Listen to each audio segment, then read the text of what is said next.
Eating people is a practice that has horrified human society since time immemorial, evoking repulsion and fear in equal measure.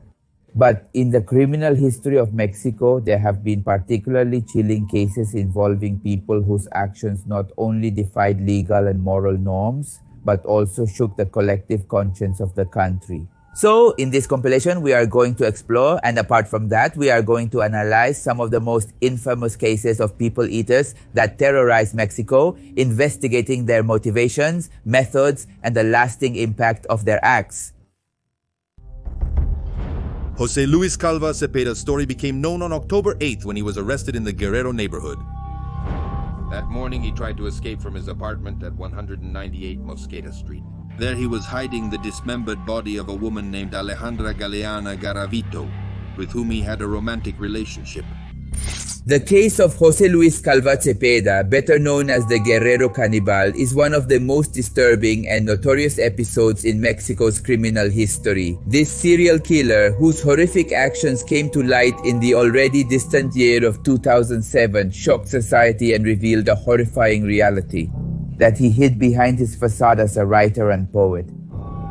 Born on June 20th of the year 69, Calva Cepeda was arrested on October 8th of the year 2007 in his apartment in the Guerrero colony in Mexico City, where authorities discovered the dismembered remains of his girlfriend Alejandra Galeana. The evidence found in his home, including human remains in a refrigerator and cooked meat in a pan, led the media to nickname him the Guerrero Cannibal.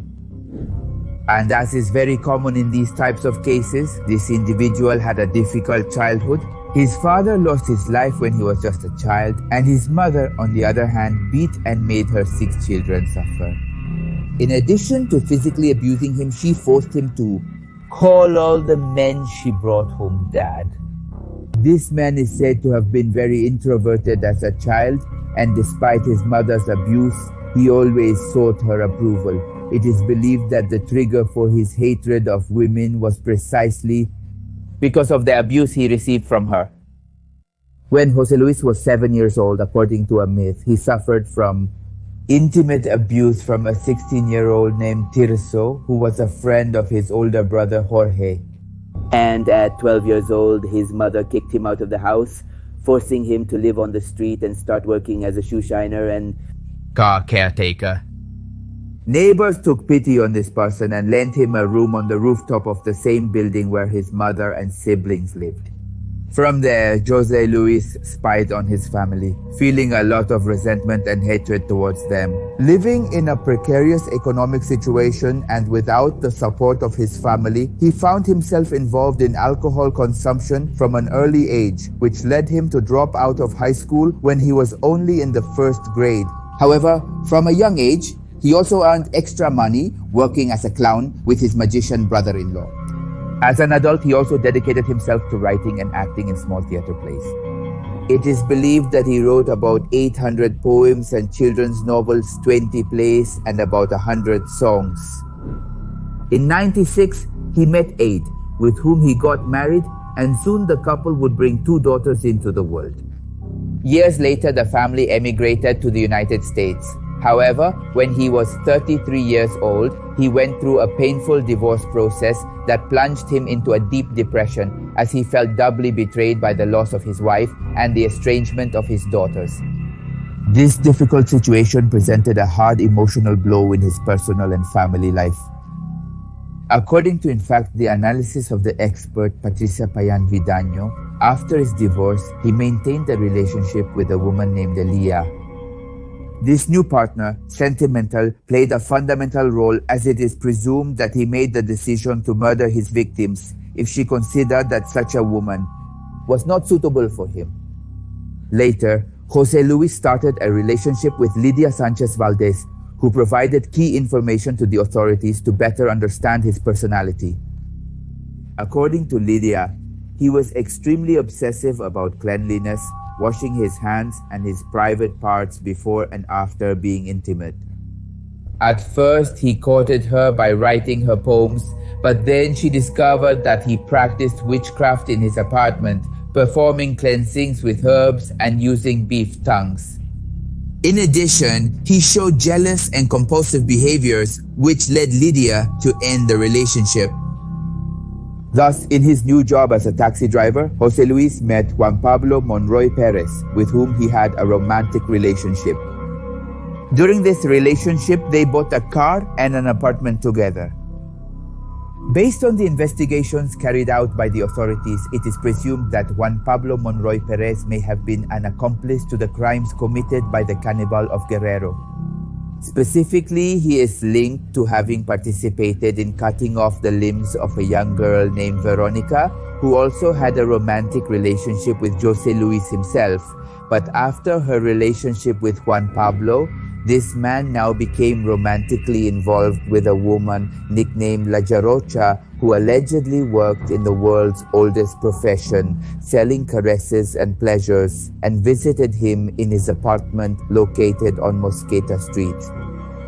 Unfortunately, part of this woman's body was found on Lerdo Street in the Tlatelolco area, packaged in 2 plastic bags.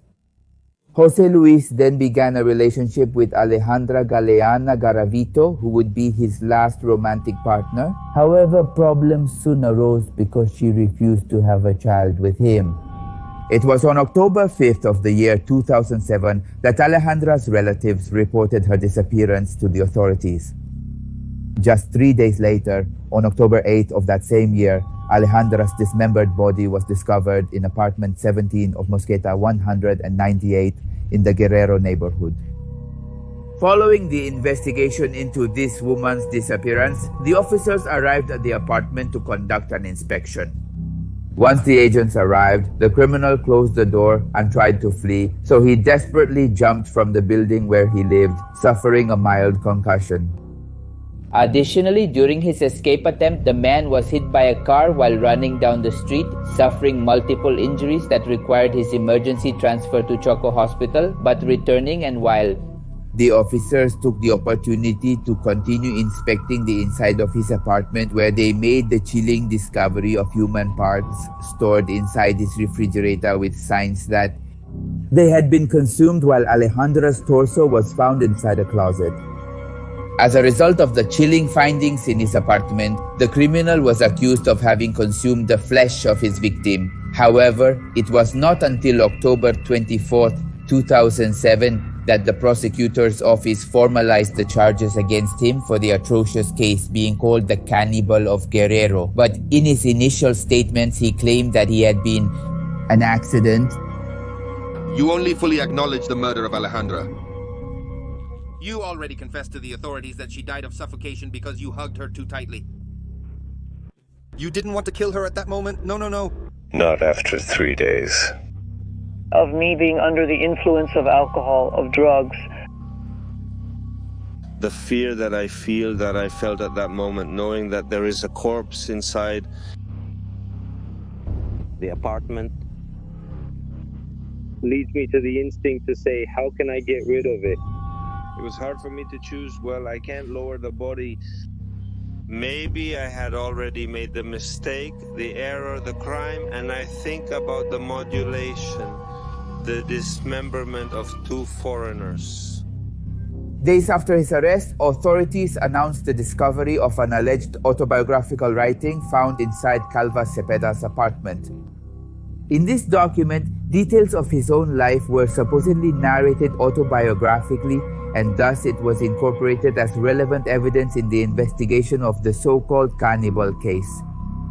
The homicide prosecutor's office was able to substantiate the charges of qualified homicide and desecration of a corpse in the case of Alejandra Galeana against José Luis Calva Cepeda. Additionally, he faced at least 2 preliminary investigations for the crime of homicide. In addition to the charges already mentioned, this scoundrel was linked to the homicide of another of his ex-partners, whom he allegedly kept locked up and without clothes inside a car to prevent her from escaping. It is later presumed that he moved her to a dump, where he proceeded to take her life and dismember the body.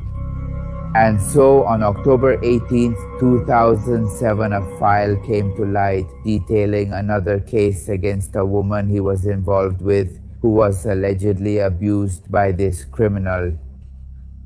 It was about Olga Livia, a 23-year-old English teacher whom he forced to watch adult and bestiality movies. And he also forced her to engage in violent sexual acts even though she flatly refused.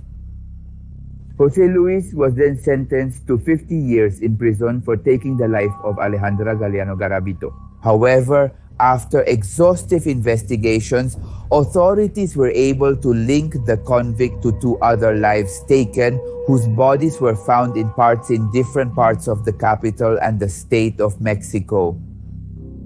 With this, it would obviously be expected that the accused would spend the rest of his life behind bars. But guess what? An event changed everything. Calva Cepeda would lose his life on December 11, 2007 after allegedly and cowardly taking his own life in his cell using a belt. But we can't say that this was the case. Perhaps his life was taken from him. There are doubts about if this person would do it, since according to statements from his sister at the moment when she went to identify the body, the man had marks that he had suffered and signs of having been intimately abused by the inmates. She also confessed that the belt with which her brother had supposedly done it did not correspond to his.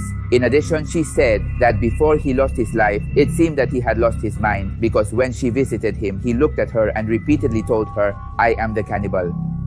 And that's how the case of José Luis Calva Cepeda represented one of the most atrocious, most aberrant and horrifying crimes in recent history of Mexico. What initially seemed to be the disappearance of a victim quickly turned into the revelation of a series of lives torn apart, marked by practices of excessive suffering, having dismembered the body and having devoured it. Most chilling, this person hasn't been the only one. With the basement under his bed, that's how the femicide of Atizapán slept. He deceived his victims to take them to his den of terror. If you're new to this channel, I suggest you subscribe to this channel or this Facebook page. Then I talk about cases, tell stories about crimes, about music or anything else that has an interesting story to tell.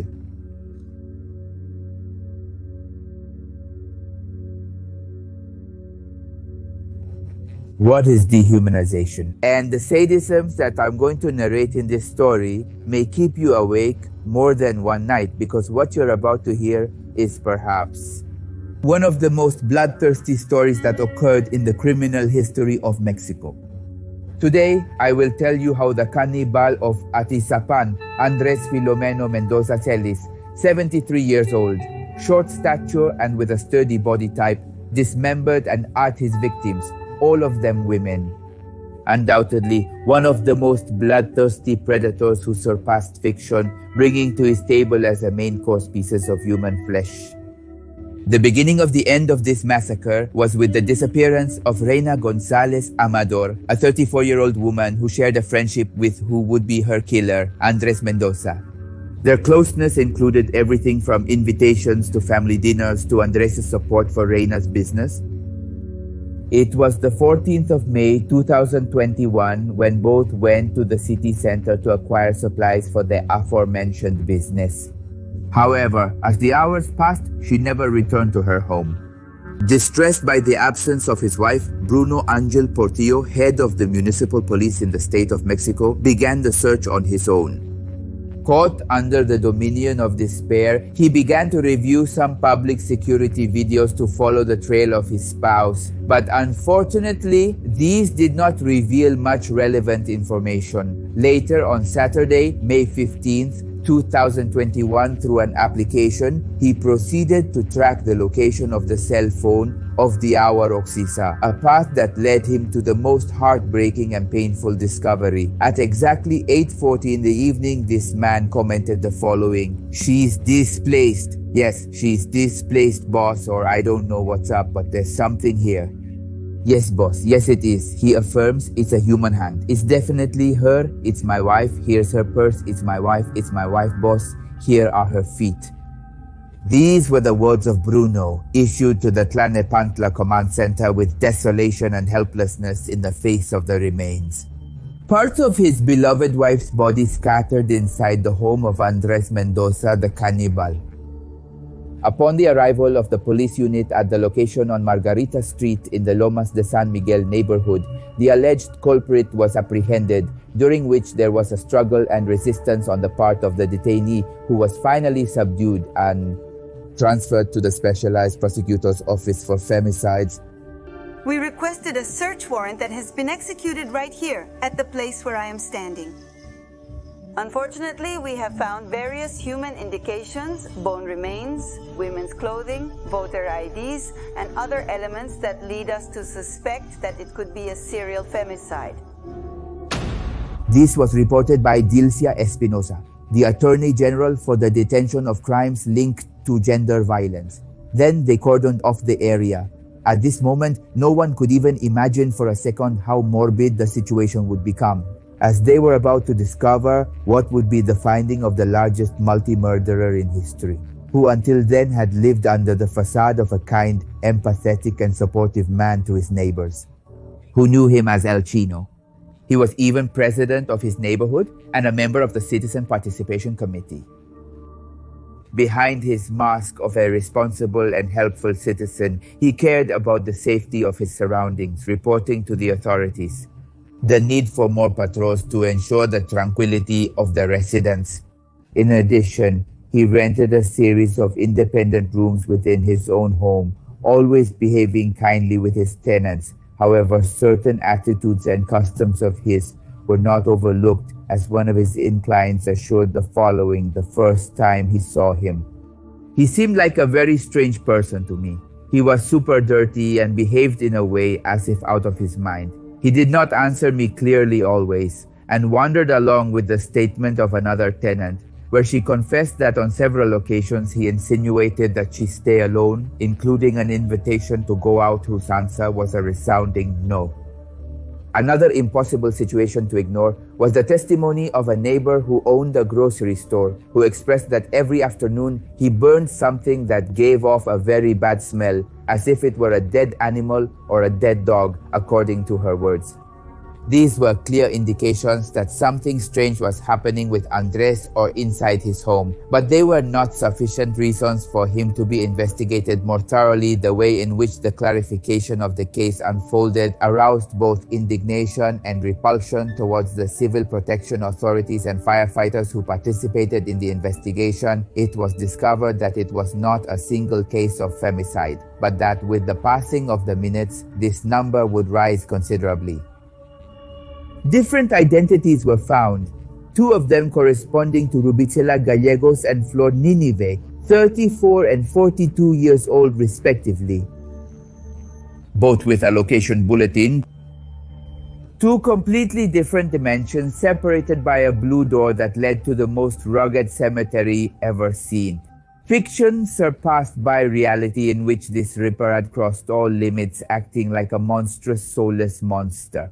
The creepy atmosphere that was breathed was undoubtedly a walk among the dead, like the setting of a Machiavellian movie, whose terror was unleashed by the fear of stepping on a finger, a foot, a hand, or any other dismembered human remains.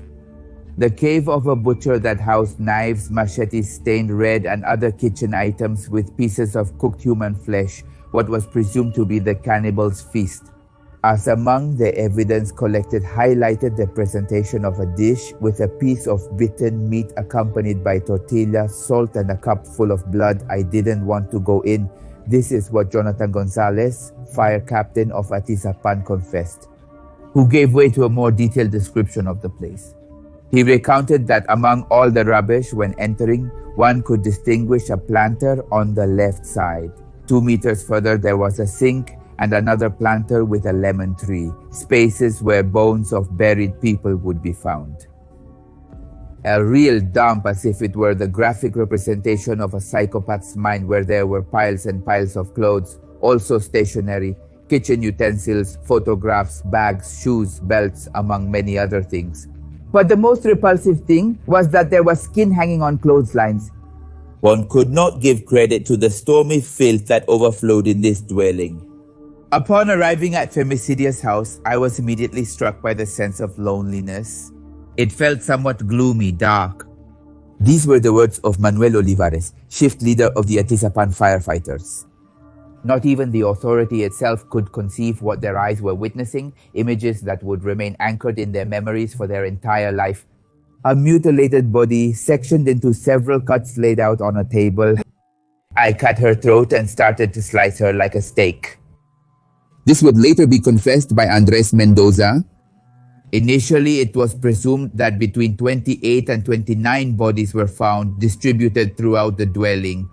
It seems that this multi-murderer built his own temple of sacrifices with premeditation and advantage, since inside his room in a corner access was found that led to a hidden basement.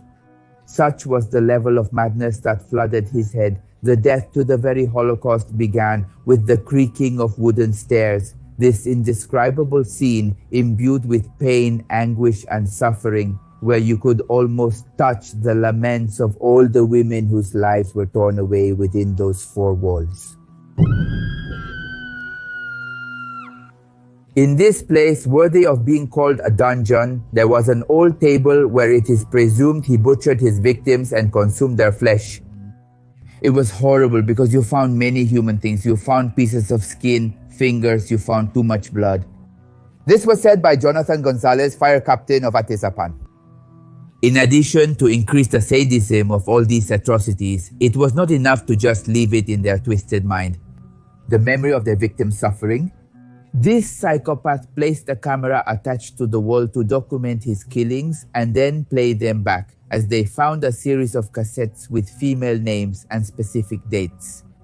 In the stories of cannibalism, there are also stories of psychosexual disorders. He probably, as we see in several of the videos that he himself took with a camera, he had sexual satisfaction, he had orgasms when he killed his victims, when he sectioned them and when he ate them, and so it becomes a necessity. This was stated by Peggy Ostrowski, a licensed psychologist. His obsession with the human body led him to study it in depth through various anatomy and medicine books. Then we understood why there were perfect cuts, and we came to the conclusion that it wasn't something he had been doing for months, but for years. This was mentioned by the fire captain. At the scene, a notebook was also found filled with names, ages, dates, and other specific data, including the weight of the different body parts he cut. To add another layer of brutality to this story, to these macabre events, there are the strange dinner invitations that Mendoza made to neighbors, police, and his own tenants, whose dish was regularly carnitas, a product that was supposedly given to him. Can you imagine all the thoughts that went through the mind of the Lomas de San Miguel neighborhood residents upon discovering that their friendly neighbor had probably shared a plate of human meat with them? How would you feel about it if you had been one of these people? The truth is that at some point in his life, he played the role of a butcher, added Peggy Ostrowski. And that part of being a butcher was probably what motivated him to distribute among his neighbors. And not only did he give it away, but he also sold those products. And crossing the territory of Atizapán, state of Mexico, Mendoza visited his community in Cimatal de Alvarez once a year, this in Oaxaca, where he not only brought women's clothing as a gift, but also distributed meat, assuring that it was pork. On the other hand, and delving a little deeper into the personality of the cannibal of Atizapán, the psychologist Peggy describes him as a man who looks you directly in the eyes and does not generate any fear, as he assures that he is a common person of whom absolutely nothing is suspected, thus highlighting his authentic psychopathic traits. Things that have already been done, he says to endure now, he says now. Nothing is remedied, what has already been done. Well, you have to endure, just have faith in God. What happened, happened, and that's it. I know one regrets, but it's too late. Things have already happened. Your madness led him to kidnap, kill, and dismember an alarming number of women for 30 years. Only those that were counted, noted in the bloody notebook, were around 50 bodies. However, there are still 4,300 bone remains to be identified with genetic tests. How could so much time pass before his arrest? There is no doubt that we are in a country where impunity is the order of the day.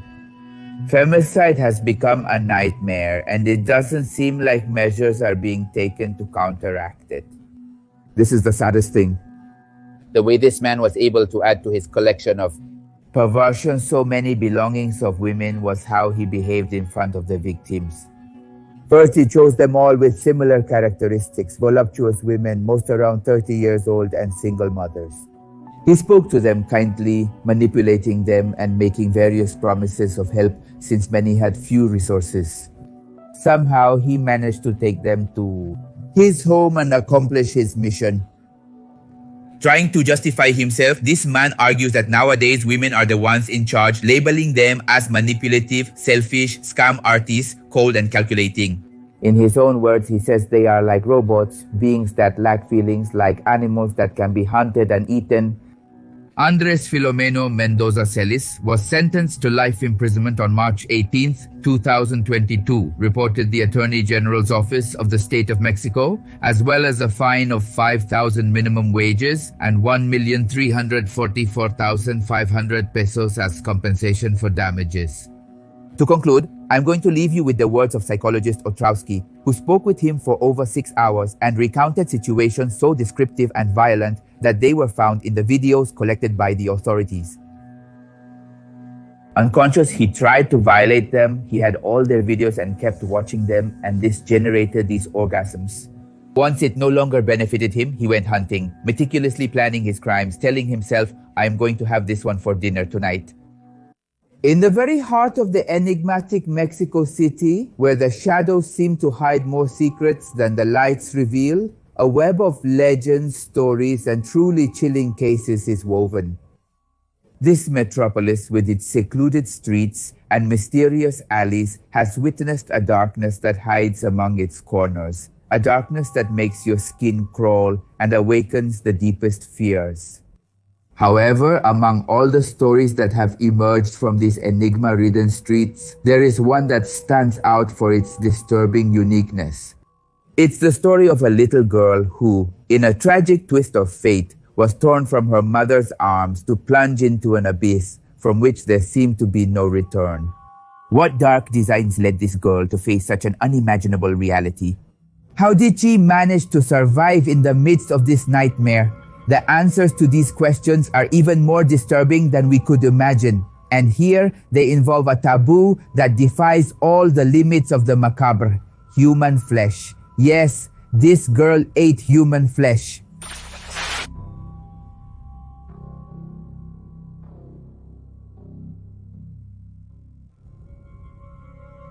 It was September 7, 1972, a day that will be marked in the history of the Tacubaya station as a gray moment. The station, surrounded by concrete and rails that hummed with the energy of urban life, was full of people moving in all directions, in constant motion. Among the crowd, a girl like any other whose curiosity shone in her eyes, watching people of all kinds pass by, the subway cars moving at high speed, and the loud sounds of people's voices, music and the screeching of the subway tires, which created a chaotic symphony. Her small fingers clung tightly to her mother's hand in search of security among that sea of people.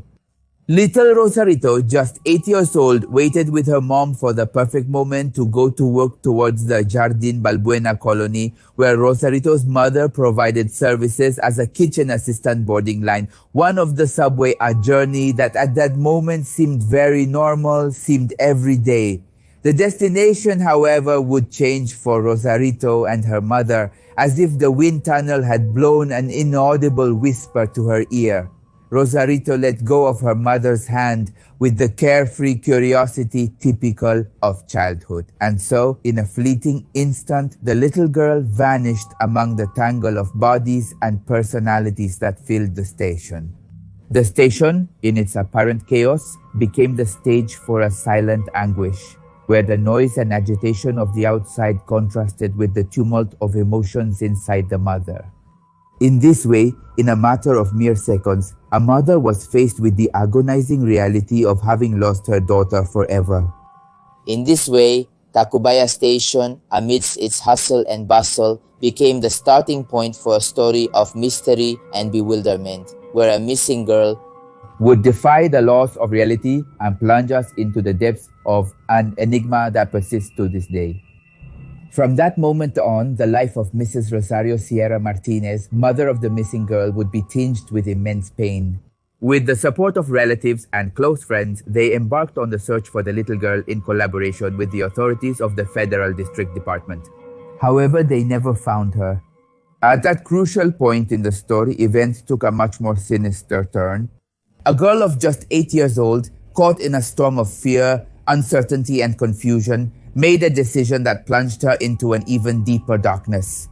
The innocence that characterized her became her ally, pushing her towards the gloomy refuge of the subway, an underground world where shadows and echoes created a totally macabre symphony. Her days, mostly solitary, faded away among the cold cement walls. With no company other than the shadows that danced in the darkness, the rats among the subway rails, and the vagabonds who took refuge in the same place, Rosarito struggled to survive in an environment that felt more hostile and ruthless with each beat of her heart. Hunger, too, a relentless enemy, lurked in every corner of her existence. Her small body became fragile and her strength diminished day by day. The lack of options pushed her to limits that no one could have anticipated. In this way, the rats, unwanted companions in her underground retreat, became a strange source of inspiration for survival. Observing them, Rosarito learned to adapt to her environment, to move in the shadows, and to survive in unusual ways. But as the hunger persisted, the darkness surrounding her actions became increasingly dense and oppressive. In the underground world of the subway, where reality became blurred and the lines between the human and the monstrous were blurred, Rosarito committed a unspeakable act. As her sanity unraveled and her need became uncontrollable, she was pushed into an abyss from which there was no return. The homeless who found refuge in the subway tunnels became her only answer to an insatiable need, plunged into a spiral of madness, desperation, and at the same time, a voracious hunger. This girl lost her link with humanity and plunged into the darkest abysses of her own mind. In abyss of her desperation, Rosarito crossed an unimaginable line. She began to consume the human remains she found around her on a day that seemed painted by the very brushes of horror. As Rosarito wandered through the dark recesses of the station, a chilling discovery awaited. Lying on the ground was a vagabond in a stillness that denoted his absence of life. The inert figure appears to have been the victim of a tragic fall. His broken ankle and his existence abruptly extinguished in a macabre setting. The rats had congregated around his body as sinister witnesses to his decomposition, and feeding off of it. In this way, Rosarito's mind, already clouded by weeks of desperation, plunged into an abysmal desolation. Amidst that dantesque scene, something inside her seemed to resonate with the despair. From the rodents, a grotesque solution. It blurred in her disturbed mind, and then she decided to do something that had worked for her so far, to imitate the rats, seeing how their voracious behavior kept them alive in the midst of helplessness. With the determination born of desperation, he removed the broken ankle of the vagabond, the same bone that had previously been the support of his mobility. Now it became the object of a grotesque solution. For his own sustenance, his little milk teeth penetrated the decomposed flesh. The taste of desperation flooded his mouth as he chewed. Own feelings, they seemed to twist in an internal war. Had spent endless days without food. Her body was weakened and her instincts to stay alive had led her to this unsuspected abyss. Rosarito, in her struggle against desolation, had adopted the behavior of the creatures that surrounded her in her underground kingdom. She had become a dark shadow. Consumed by hunger and fear in the midst of the gloom of the subway station, an atrocious and dark act had been consummated, sealing her fate in an abyss from which there was no return, or there would no longer be. On the other hand, a macabre trail of human remains began to stain the surroundings of the station, which instantly triggered a frantic investigation by the authorities amid conjectures and speculations. The prevailing theory pointed to packs of wild dogs as the culprits of such atrocities. However, the truth was darker and twisted than anyone could have imagined. In an exhaustive exploration delving into the grimy and dark bowels of the subway, they finally managed to find Rosarito on the morning of September 22nd in the vicinity of the Tacubaya station. Judicial police managed to capture her after witness testimonies that recounted a disturbing scene. In a macabre twist, it was said that Rosarito repeatedly hit a homeless man's shin with a stone whose body was already lifeless, with signs of a traumatic blow to the head. The apparent aim was to separate the limb from the body, an act that defied all logic and explained her desperation. It was then that the Authorities discovered what was behind the reported cases of dismembered bodies. In a meticulous reconstruction of the events, traced by an expert whose identity remains anonymous, a grim panorama emerged. It was stated that there were 3 people who had fallen victims to the relentless tide of despair that enveloped Rosarito. However, in this macabre plot, fate had only embraced 2 of them with the cold hand of death. 3 different witnesses claimed that it had been a little girl who had killed the homeless man and then eaten part of his brain and his leg. Due to the case's unusual circumstances, Rosarito, changing the subject, avoided prison. Instead, her fate took her to the Mexican Institute of Psychiatric Research, where she spent the rest of her life. Curiously, despite the sinister conjecture surrounding her, she never exhibited violent behaviors during her confinement, although that shadow cannot be ignored, of suspicion that surrounded her, especially in relation to the mysterious death of a nurse, a murder that remains an enigma. Unresolved, but over the years, Rosarito received regular visits from her mother, until in the year 97, the loss of her last anchor in the world left her completely alone. In the silence of time, she continued to exist away from the gaze of the outside world, until finally, in the year 2010, the darkness of her history found its peaceful conclusion when she passed away quietly in her hospital bed, despite the twisted nature and dark that had defined the case of Rosarito, the fabric of her. Memory gradually faded in the works of time like the traces of a disturbing dream upon waking. That girl who had been the epicenter of a heartbreaking enigma became little more than a vague figure in the dark canvas of history.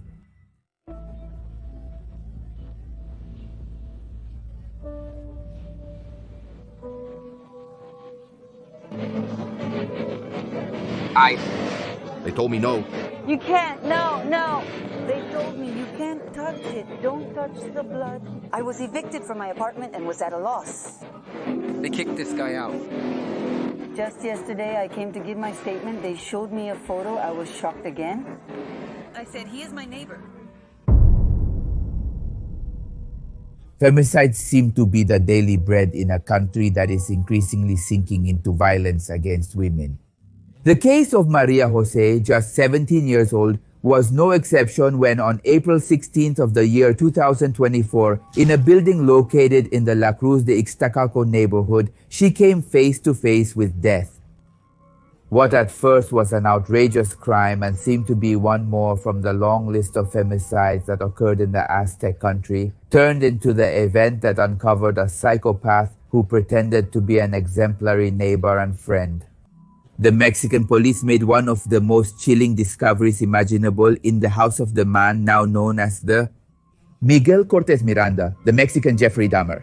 The monster went unnoticed for years while inside the doors of his personal hell he committed the sickest and most perverse acts. Who was this criminal? How did he end up committing numerous offenses? Did no one see it coming? Well, that's what I'm going to talk about in this video.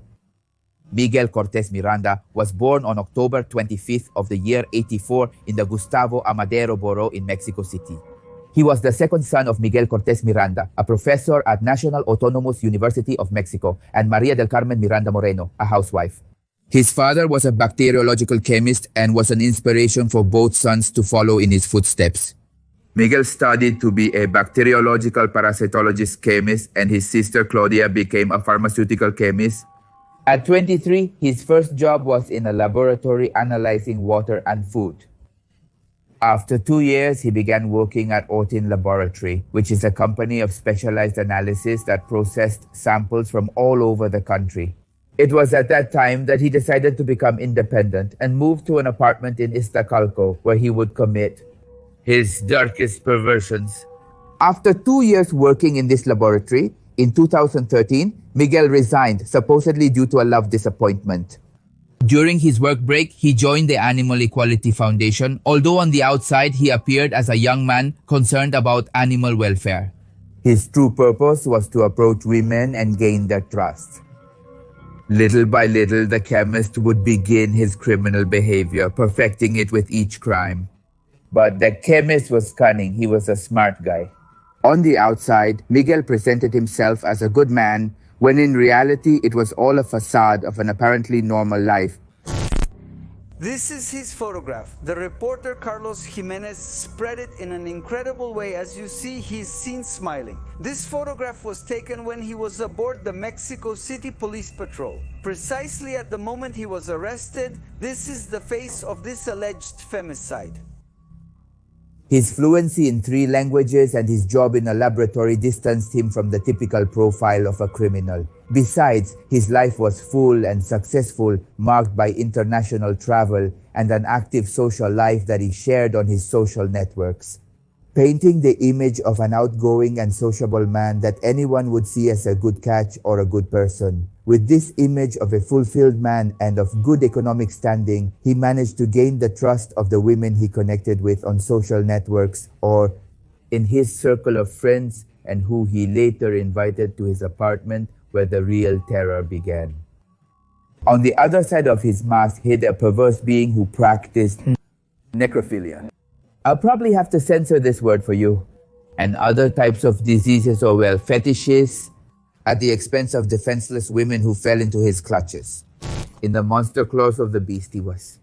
But his brazen confidence in not being caught by the authorities changed overnight when Miguel Cortés Miranda, 39 years old, was arrested in his apartment after ending the life of his last victim, Maria José. He runs, stands on his bed, and I tell him, seriously, calm down, I don't want to do anything wrong. But the girl keeps screaming, and I understand that could alert all the neighbors. So I make her fall into the bed, and we start to kind of force the girl.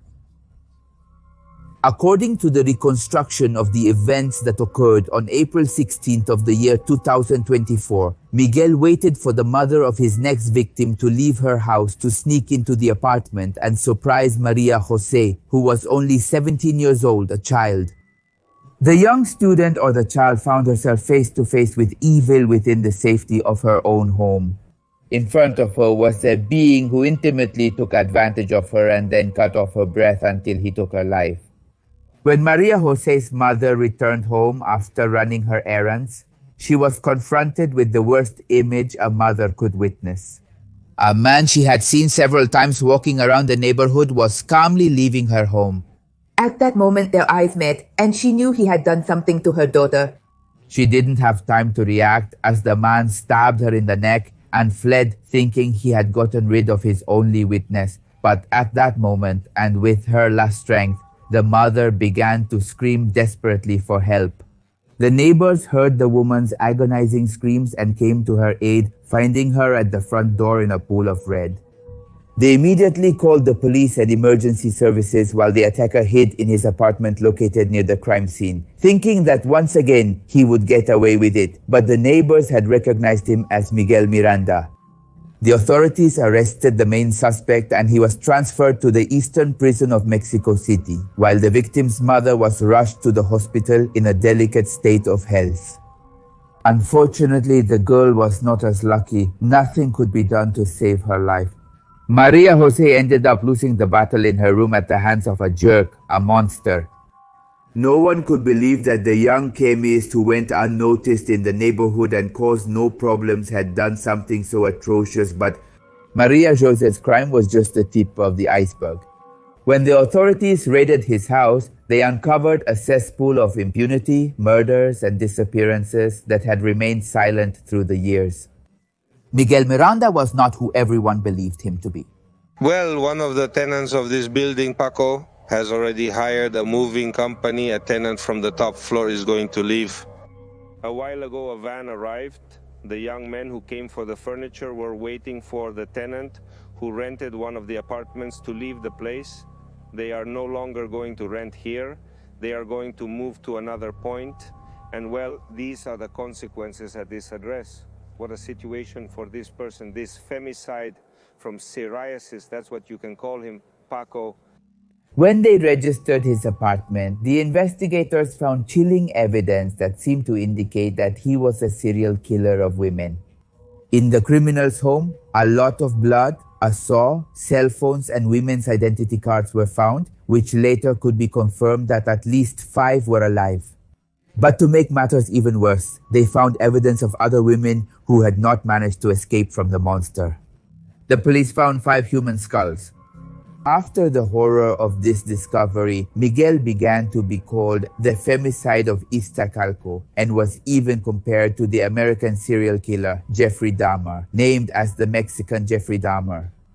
First, what I'm telling you, there's no way to express the pain I'm feeling. My girl was a very healthy girl. She was a student. She was in high school.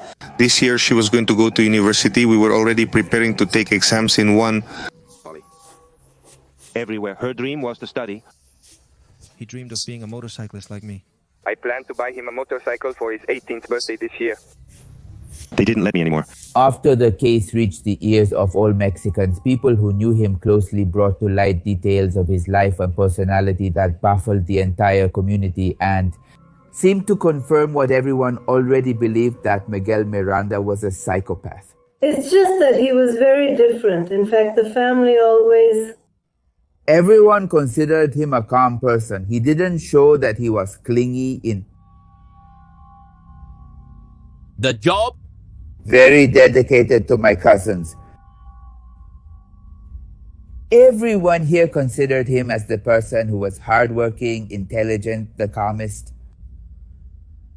The one who had achieved the most things. I mean, we all saw him as different. I mean, as a good person.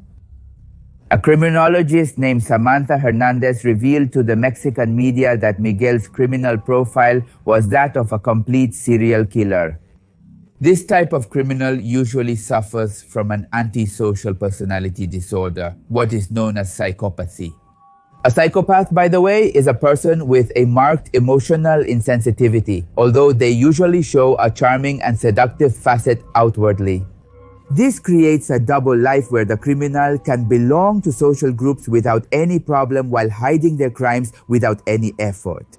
According to the specialist, serial bullies are often educated with social relationships and stable jobs. They have a completely normal life like any other average person. The first statements and his personality analysis. It has been determined that Miguel N.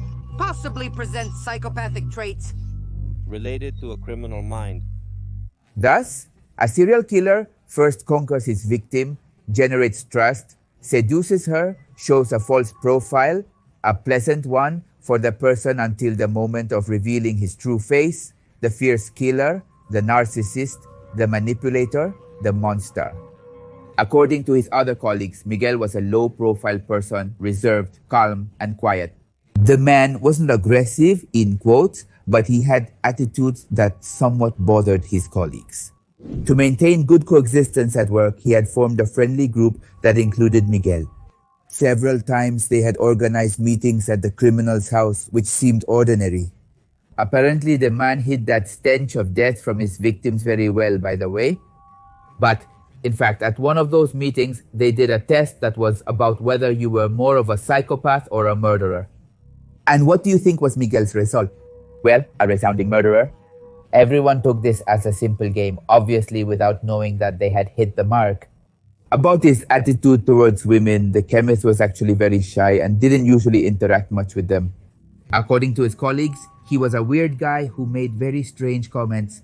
On one occasion, in fact, he had asked if he put a body in a backpack and carried it on a bicycle, would people notice? Phrases like these were what made his colleagues uncomfortable, but obviously they never imagined that perhaps he was asking seriously. After the truth had already been brought to light, they were sure that by that time already, he had done it or had intentions to do it. On another occasion, the chemist arrived at work with a scratched face. When asked what had happened to him, he replied without much importance that it had been his cats. But to the bewilderment of his colleagues at the time of his arrest, Miguel had the same scratches. In reality, they had never been his pets but his victims in an attempt to ward off this monster or escape from those claws. The times I did see him, he looked good, he expressed himself well, he looked calm. But we never imagined that he would be a monster.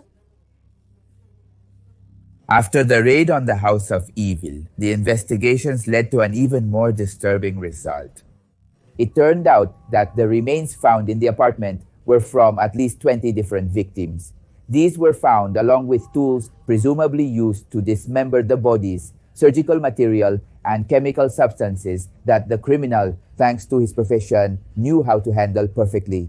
The General Prosecutor's Office of Mexico City was able to establish that the chemist's first crime was perpetrated in the year 2012, the other two in 2015, or rather, the other three, 2015, 2018, and 2024, which meant that the killer evaded capture for at least 12 years. According to a prosecutor, one of the reasons could be that the suspect had not shown violent or aggressive behaviors in his daily actions.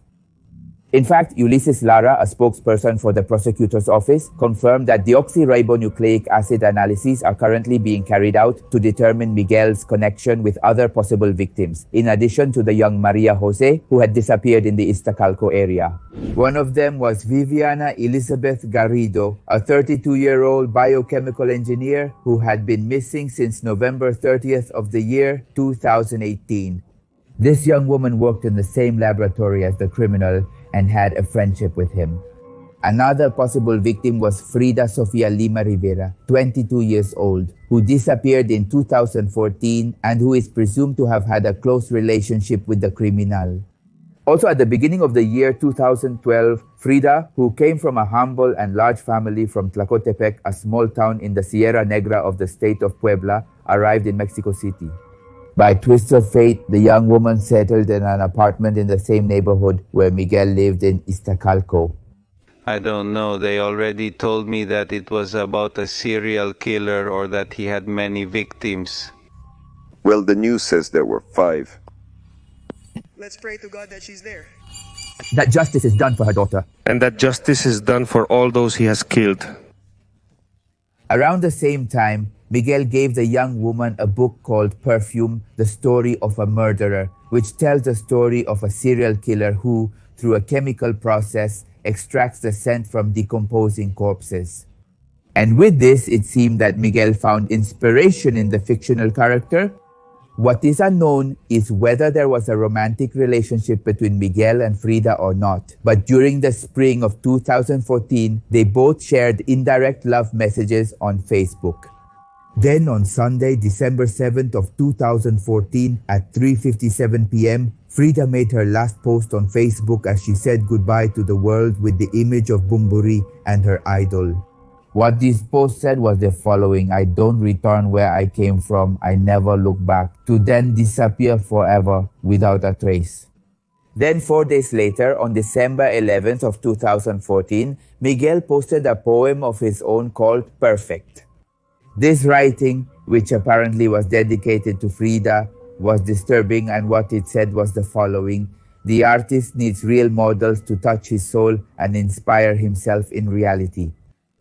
In turn, on February 7th of 2015, Frida Sofia Lima Rivera's family traveled 3 hours from their town in Mexico City to report her disappearance. But the authorities downplayed it. You know, this is quite common with the Mexican authorities who don't give a damn. And he told the family that she probably ran off with her boyfriend and would soon return.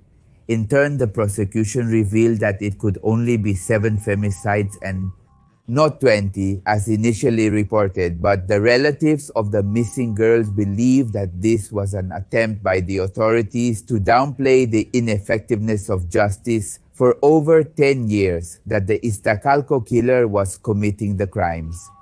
In 4 cases where there is a possibility that the chemist is responsible for the disappearances, investigators have approached the families to begin genetic testing for identification of the bone remains found in the apartment.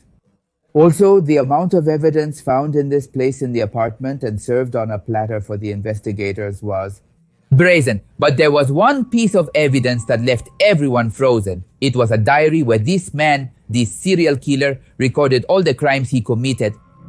Brutal stories and precise accounts of how and when he stalked were what was read in the dozens of pages of his diary. Among the many handwritten confessions, something was found that further baffled the authorities. The Iztacalco femicide perpetrator recounted with precision what he did about 10 years ago. Approximately how he disposed of the body of his alleged daughter who, according to him, was a newborn. According to his statement, he would have dumped her body where he disposed of the corpses of his victims, the exact location of which the police still do not know for sure. Another of the macabre revelations found in the diary of the alleged serial killer was a text dated the year 2012 where he boasted that he was perfecting his murders. He literally said the following, "I have felt more confident in myself." But his confessions were not only kept in his intimate diary, they were also published on his personal Facebook profile, but in a more subliminal way that today totally causes chills. And it is that the criminal shared poems that hid clues of his sick acts. In a disturbing analysis of his posts, investigators wondered if he had confessed his crimes in plain sight of all his followers. The poems were simply disturbing. In fact, one of them said the following, "I will miss you," which the femicide posted 6 months after the disappearance of Frida Sofia Lima Rivera, who was last seen 9 years ago. In this text, Miguel narrated how he ended the life of a woman he supposedly loved so much that he decided to preserve her lifeless body. "It didn't take me long to realize that your hands didn't move. I discovered that your body was stiff and I was scared when I noticed that you were cold. I touched your back and it was nothing more than your clothes. Your neck felt like stone when I touched it.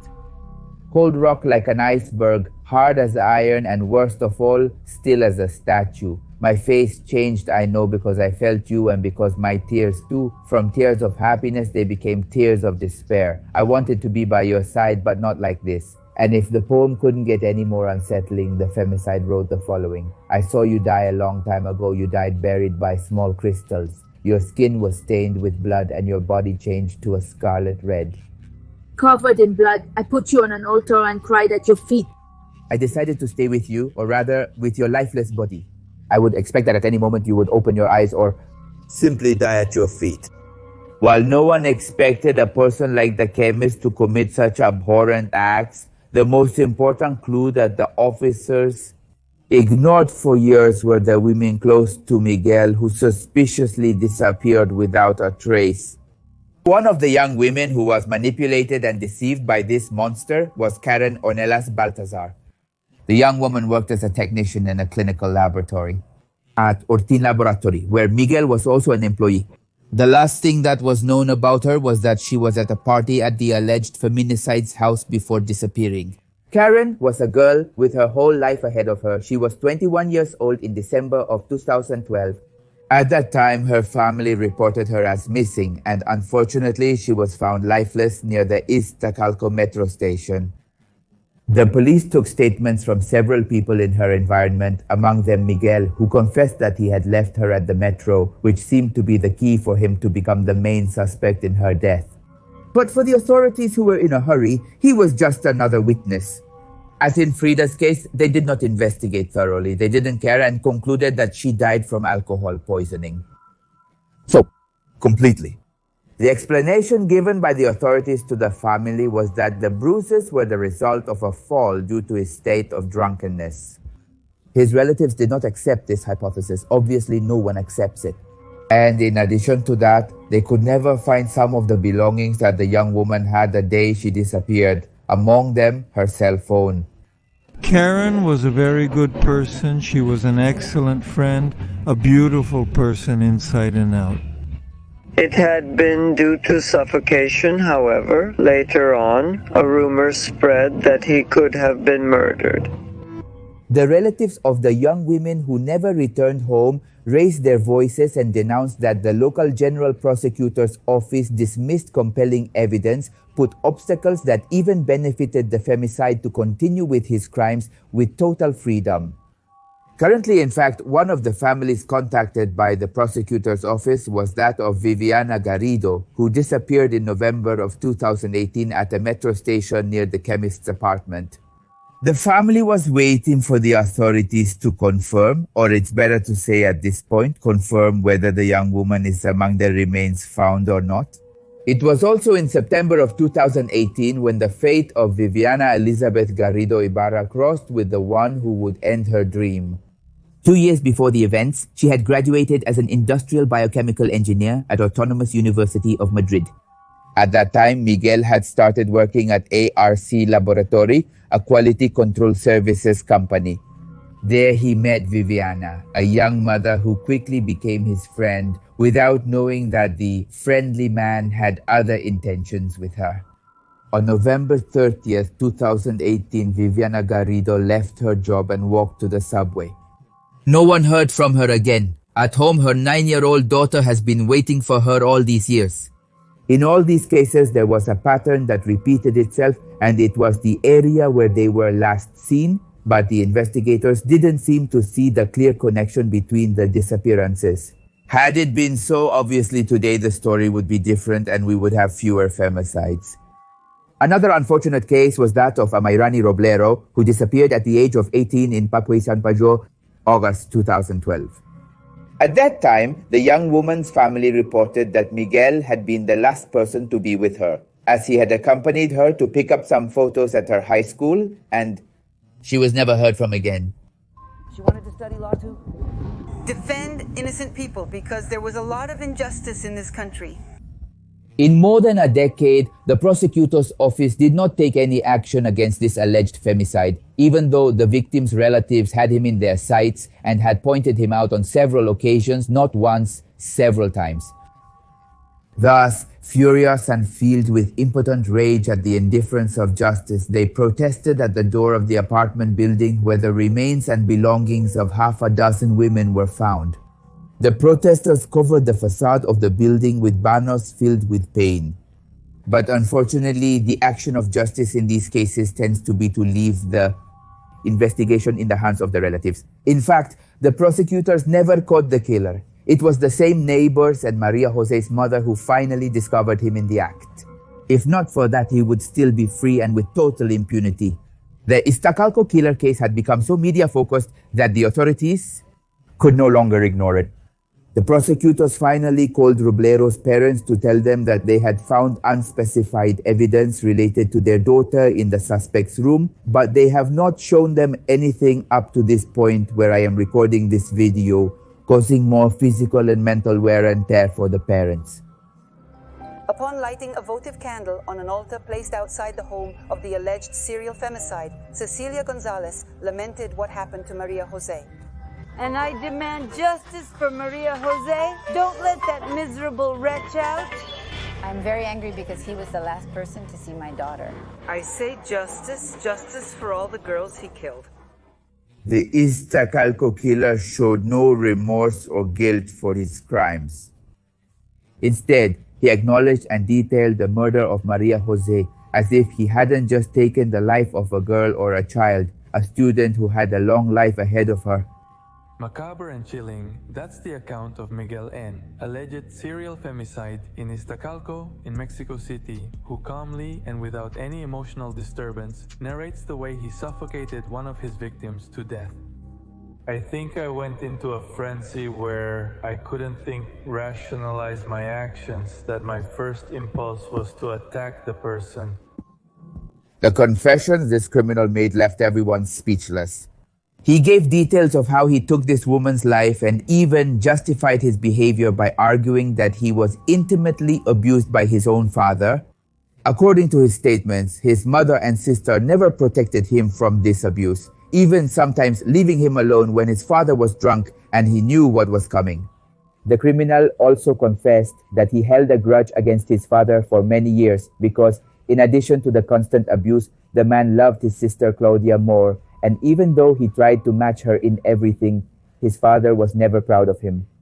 In his adulthood, Miguel had a close relationship with his sister Claudia. She herself revealed it to the media, or so she thought, because deep down her brother detested her. For these reasons, he was nurturing a resentment against women over the years that could only be calmed in the most perverse way. Their father passed away in 2021 from this disease we've been living with for some years, and so far his sister has not confirmed that the abuse stories were true.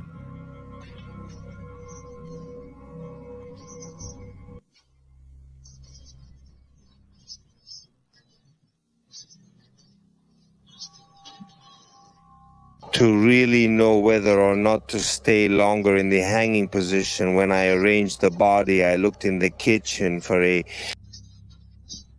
plastic bag and put it on the victim's face, so that while I was arranging the body, the victim would continue in their state of suffocation. Criminologist Samantha Hernandez also pointed out that Miguel was a culpable person. That is, he was fully aware of right and wrong at the time of committing the crimes. She also explained that the megalomania of this killer, his sense of grandeur, was evident when he was captured. Generally, this type of person in prison almost takes pleasure in revealing all their crimes, and Miguel was no exception to the rule. He was linked to the process with preventive detention for the crimes of femicide and attempted femicide against Maria José's mother, so he will remain detained in the Baron and Loriente Preventive Prison for the 6 months set by the judicial authority as the deadline for the closure of the investigation that would take him to trial. According to Justice, unlike the femicide of Maria José, for which there was compelling evidence, other crimes cannot be judged since there is no certainty of the victims, as so far they have all been speculations. This means that the first trial against the criminal will focus on his last victim. Maria José was the most beautiful girl on the planet. She was an angel. She was all happiness.